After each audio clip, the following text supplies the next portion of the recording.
ತ್ರಿವಿಕ್ರಮ್ಗೆ ಚಳಿ ಬೀಳಿಸಿದ ಭವ್ಯ. Big boss ಮನೆಯ pool ಯಾರು? ಬಿಗ್ ಬಾಸ್ ಮನೆಯಲ್ಲಿ ಇಷ್ಟು ದಿನ ಫ್ರೆಂಡ್ಸ್ ಆಗಿದ್ದವರು ಇವತ್ತು ವೈರಿಗಳಾಗ್ತಿದ್ದಾರೆ. 85ನೇ ದಿನಕ್ಕೆ ಕಾಲಿಟ್ಟಿರೋ ಬಿಗ್ ಬಾಸ್ ದಿನಕ್ಕೊಂದು ಟ್ವಿಸ್ಟ್ ಪಡೆದುಕೊಂಡು ಮುನ್ನುಗ್ಗುತ್ತಿದೆ. ಇದೇ ಹೊತ್ತಲ್ಲಿ ಫ್ರೆಂಡ್ಸ್ ಆಗಿರೋ ತ್ರಿವಿಕ್ರಮ್ ಹಾಗೂ ಭವ್ಯ ಗೌಡ ನಡುವೆ ಮತ್ತೆ ದೊಡ್ಡ ಮಟ್ಟದಲ್ಲಿ ಗಲಾಟೆ ನಡೆದಿದೆ. 13ನೇ ವಾರಕ್ಕೆ ಬಿಗ್ ಬಾಸ್ ಮನೆಯ ಕ್ಯಾಪ್ಟನ್ ಆಗಿ ಹೊರಹೊಮ್ಮಿದ್ದಾರೆ ಭವ್ಯ ಗೌಡ. ಯಾವ ಸ್ಪರ್ಧಿ ಬಿಗ್ ಬಾಸ್ ಮನೆಯ ರೂಲ್ಸ್ ಬ್ರೇಕ್ ಮಾಡಿದ್ರು? ಶಿಕ್ಷೆ ಕಟ್ಟಿಟ್ಟಬುಟ್ಟಿಯಾಗಿದೆ. ಅದು ಎಷ್ಟರ ಮಟ್ಟಿಗೆ ಆತ್ಮೀಯವಾಗಿದ್ರೂ ಅಷ್ಟೇ ಶಿಕ್ಷೆ ನೀಡಬೇಕು.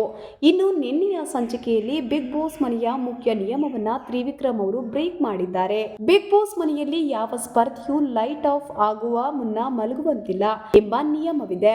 ಆದ್ರೆ ಇದನ್ನ ಮೀರಿ ತ್ರಿವಿಕ್ರಮ್ಗೆ ಬಿಗ್ ಬಾಸ್ ಮನೆಯಲ್ಲಿ ಲೈಟ್ಸ್ ಆಫ್ ಆಗುವ ಮುನ್ನ ಮಲಗಿಕೊಂಡು ರೂಲ್ಸ್ ಬ್ರೇಕ್ ಮಾಡಿದ್ದಾರೆ.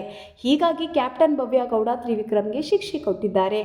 ಒಂದು ಬೌಲ್ನಲ್ಲಿ ನೀರನ್ನು ತುಂಬಿ 2 ಗ್ಲಾಸ್ನಲ್ಲಿ ಸ್ಪೂನ್ನಿಂದ ಹಾಕಬೇಕು ಅಂತ ಭವ್ಯ ಗೌಡ ತ್ರಿವಿಕ್ರಮ್ಗೆ ಶಿಕ್ಷೆ ಕೊಟ್ಟಿದ್ದಾರೆ. ಇಷ್ಟಕ್ಕೆ ಕೋಪಗೊಂಡ ತ್ರಿವಿಕ್ರಮ್ ಭವ್ಯ ಗೌಡ ಮೇಲೆ ಸಿಟ್ಟಾಗಿದ್ರು. ಇದಾದ ಬಳಿಕ ಭವ್ಯ ಗೌಡ ಕೋಪದಲ್ಲಿ ಫೂಲ್ ಆಗಿ ಆಡಬೇಡಿ ತ್ರಿವಿಕ್ರಮ್ ಅಂತ ಎಲ್ಲರ ಮುಂದೆಯೇ ಕೂಗಾಡಿದ್ದಾರೆ. ಇದಾಗಿತ್ತು ಇವತ್ತಿನ ತಾಜಾ ಸುದ್ದಿ. ಇನ್ನಷ್ಟು ವಿಷಯಗಳಿಗಾಗಿ ನನ್ನ ಚಾನಲ್ ನೋಡ್ತಾ ಇರಿ, ಲೈಕ್ ಮಾಡಿ, ಶೇರ್ ಮಾಡಿ.